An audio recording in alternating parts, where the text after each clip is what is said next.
Hello, and welcome to the latest Data Dialogues podcast, brought to you by the Data Vault Innovators community. This is our new feature called Tech Tips, where we unpack a data question for you in 5 minutes or less. This week's Tech Tip is brought to you by Nols Ebersohn and is sponsored by Ignition. Welcome, Nols, and what will you be breaking down for us this week? Today, we will be talking about Null Business Keys. We're going to be exploring, is there space for space in our data? What does it mean as far as space is concerned? What if all of your source systems are not perfect? What if the referential integrity in your source systems are not intact? What if the business keys as they arrive in your data are missing? How do we manage this and still deliver on the performance and throughput requirements that is necessary for your data vault? How do we fix these things in due time? Here is a classic example of late arriving keys. We have our broker details missing for the second row and the area that they are servicing missing. That may come later on, although we have a customer that's already picked a product. Is this good design? Of course not. Is this something that you may encounter? Absolutely. And here we even have missing primary keys. Now, clearly that should not exist in your data, but this is the kind of things that you need to keep in consideration. You can't ignore them. We've got $10 million associated to this missing record. So you can't ignore it. You can't reconcile without it. So how do we ingest data that is broken in such a way? And essentially we have two types of challenges. Obviously, the first one is where we have primary keys that are missing, and the second one is where we have late arriving keys. Now, because they are two different things, we are essentially going to use a constant value. Now, that value, it could be simply -1 or -2 for the two different types of missing business keys that we may encounter. You just need to make sure that that does not appear in your actual data. So, for instance, if you find that -1 may be the indicator for an end of a hierarchy, -1 does therefore appear in your data. In those cases, you may use a different value. You may use a tilde1. That's that little squiggly character in the top left-hand corner on most keyboards, or a tilde2. You must profile your data. You must understand the value ranges that they have. It is, however, important that those values cannot appear in your data as such, because they must be reversible.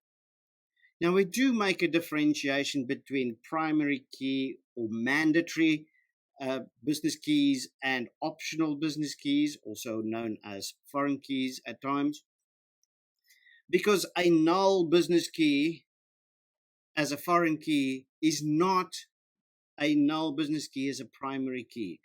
It just means they are null. We don't know. So you can't assume they are the same thing. So we give them two different values to make sure that it's clear that you don't get incorrect reporting. For instance, if I had client ID, right, as a foreign key on another table, and I did not differentiate between foreign keys and primary keys, I could assume, since I have a -1 in client and $10 million, that that's the value that's appropriate as a late arriving key.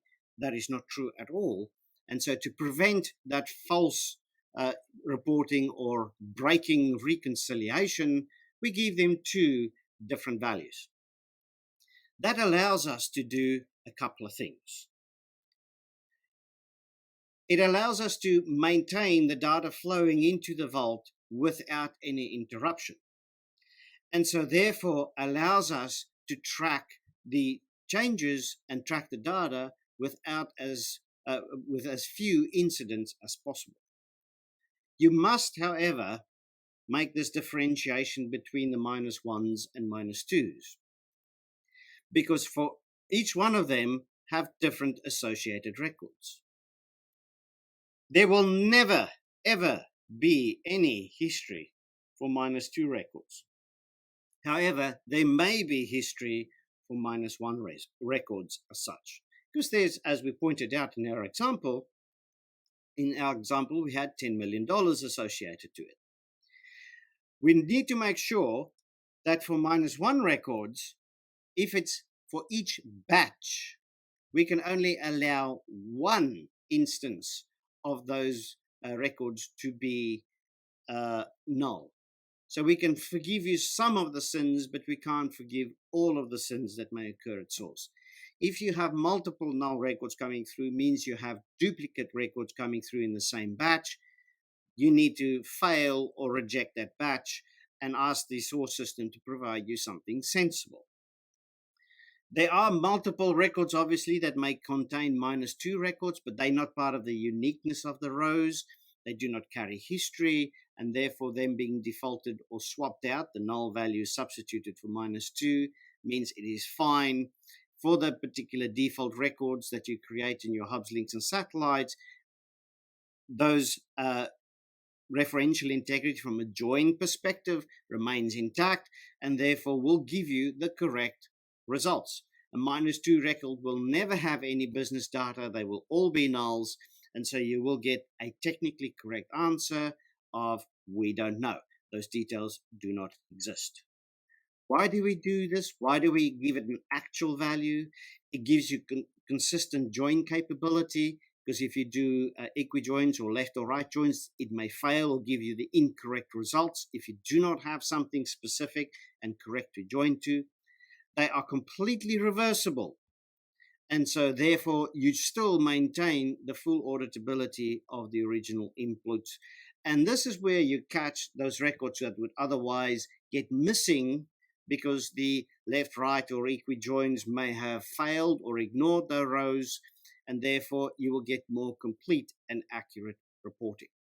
So the treatments of the nulls in our business keys are simple to alleviate. It's easy to manage the technical capability, and it is still maintaining full auditability, which is a key tenet to all that Data Vault offers. Well, thank you, Nols. That was very interesting and very helpful indeed. To talk more about these subjects, please feel free to reach out on the Data Vault Innovators community. We have data experts like Nols and business leaders at all different stages of their data journey. Search for Data Vault Innovators community in your app store or on LinkedIn and uncover more great data conversations. Thanks for joining.